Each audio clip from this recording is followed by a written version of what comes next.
പ്രധാനമന്ത്രി നരേന്ദ്രമോദിയെയും കേന്ദ്ര സർക്കാരിന്റെ വികസന നേട്ടങ്ങളെയും നിരന്തരം പുകഴ്ത്തുന്ന ശശി തരൂർ എംപിക്കെതിരെ കോൺഗ്രസിൽ പടയൊരുക്കം ശക്തമാകുന്നു. തരൂരിന്റെ ഈ നിലപാടുകൾ ബിജെപിയിലേക്കുള്ള ചൂടുമാറ്റത്തിന്റെ മുന്നോടിയാണോ എന്ന വിലയിരുത്തലിലാണ് കോൺഗ്രസ് നേതൃത്വത്തിലെ ഒരു വിഭാഗം. എംപിയുടെ മോദി സ്തുതി തുടരുന്നത് പാർട്ടിക്കകത്ത് വലിയ രാഷ്ട്രീയ പ്രതിസന്ധിയാണ് സൃഷ്ടിച്ചിരിക്കുന്നത്. ഈ സാഹചര്യത്തിൽ തരൂരിനെതിരെ കോൺഗ്രസ് എന്ത് നടപടി സ്വീകരിക്കുമെന്നാണ് രാഷ്ട്രീയ കേന്ദ്രങ്ങൾ അതീവ താല്പര്യത്തോടെ ഉറ്റുനോക്കുന്നത്.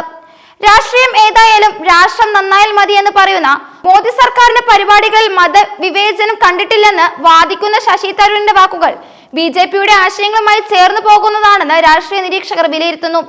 പ്രധാനമന്ത്രിയെ ഇടയ്ക്കിടെ സ്തുതിക്കുക മാത്രമല്ല, മോദി സർക്കാരിന്റെ വികസന പ്രവർത്തനങ്ങളെ അംഗീകരിക്കുന്ന നിലപാടും അദ്ദേഹം സ്വീകരിക്കുന്നു.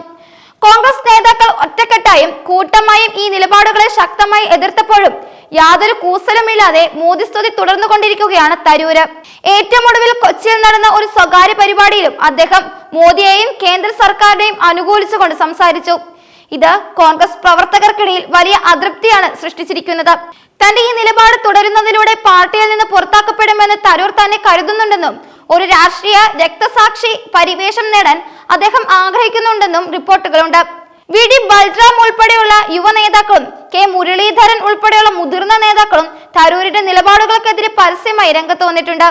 പാർട്ടിക്ക് പൊതുവായി ഒരു നയമുള്ളപ്പോൾ ഒരു മുതിർന്ന നേതാവ് ഏകപക്ഷീയമായി മോദിക്ക് അനുകൂലമായ നിലപാട് സ്വീകരിക്കുന്നത് പാർട്ടി അണികളിലും പൊതുജനങ്ങളിലും ആശയക്കുഴപ്പം ഉണ്ടാക്കുന്നുണ്ട്. മോദി സ്തുതി തുടരുന്ന തരൂരിനെ അവഗണിക്കുക എന്നതായിരുന്നു ഇതുവരെ കോൺഗ്രസ് ദേശീയ നേതൃത്വം സ്വീകരിച്ചിരുന്ന നിലപാട്.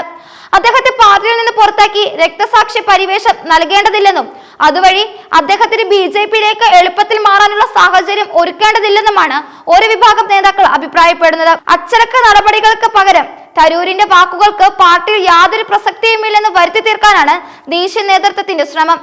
കേരളത്തിലെ തദ്ദേശ സ്വയംഭരണ തിരഞ്ഞെടുപ്പ് ആസന്നമായിരിക്കെ ശശി തരൂരിന്റെ മോദി സ്തുതിയിൽ മൗനം തുടരുന്നത് തിരിച്ചടിയാകുമോ എന്ന ചർച്ചയും കോൺഗ്രസിൽ ശക്തമാണ്.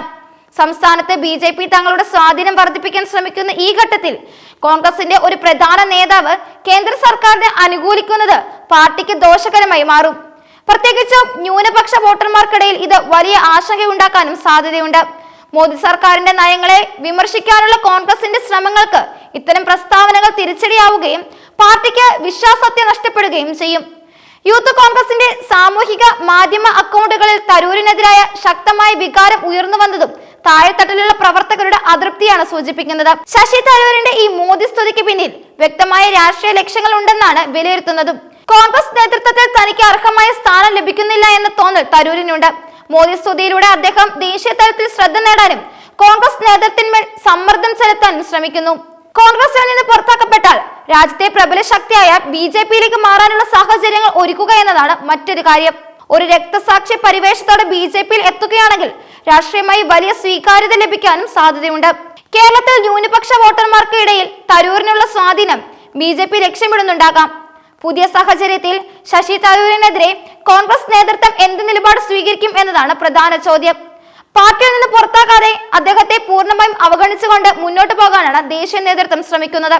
എന്നാൽ തിരഞ്ഞെടുപ്പ് അടുത്തു വരുന്ന സാഹചര്യത്തിൽ ഈ മൗനം എത്രത്തോളം ദോഷകരമാകാതെ മുന്നോട്ട് കൊണ്ടുപോകാൻ കഴിയുമെന്ന് കണ്ടറിയണം. സംസ്ഥാന ഘടകത്തിൽ നിന്നുള്ള സമ്മർദ്ദം വർദ്ധിച്ചാൽ അച്ചടക്ക നടപടിയുടെ ഭാഗമായി ചില താക്കീതുകളോ പ്രധാന ചുമതലകളിൽ നിന്ന് നീക്കം ചെയ്യലോ ഉണ്ടാകാൻ സാധ്യതയുണ്ട്. എങ്കിലും കോൺഗ്രസ് നേരിട്ട് ഒരു കടുത്ത നടപടിക്ക് ഇപ്പോൾ മുതിരാൻ സാധ്യതയില്ല.